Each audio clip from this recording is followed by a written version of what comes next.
Do you know the difference between Malaysia election and Singapore election? One is messy, weak and untrustworthy, and the other one is trust, confidence and pride. So which one's the latter? Of course, I'm referring to the Singapore PAP. Whenever there's election in Singapore, we know that PAP will always win.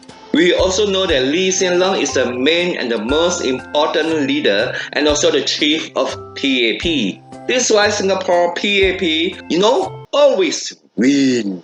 The reason is very simple. Lee Hsien Loong is a trustworthy leader for many years in the government at the hand. If you don't trust him for Singapore, then who? This is why it took Singapore government a long time to ensure that whoever is taking over from him as a Prime Minister must go through a lot of examination and observation. Scary and stressful examination. It's not something like I want him to become Prime Minister, he can become Prime Minister. But in Malaysia, anyone can suka-suka become Prime Minister easily and also anytime. Moreover, in Malaysia, the political parties are neither here nor there. Anwar became the leader of Harapan, but I thought Mahathir was supposed to be the one leading. Then Mahathir set up another new party, GTA, and proclaimed he wanted to stop the evil from doing harm to the country, but in the end, no one really liked him and no one really voted for him. And then that Muhyiddin, he was the Prime Minister just only for 1 year because of his unpopularity and now wanted to be the Prime Minister again. Aiyo, there's already so many parties in Malaysia, but none of them is as competent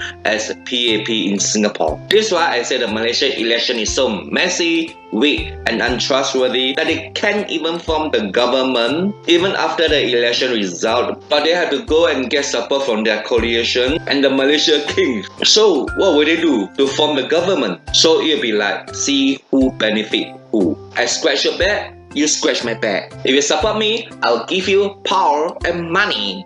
Then after forming the government, the parties within the coalition and the different leaders will fight for power and money again, fighting and fighting. Then you become, I stab your back and you stab my back. But in Singapore, PAP has only one leader, and that is Lee Hsien Loong. This is why we hardly see any infighting within the party. Every member in PAP is a yes man.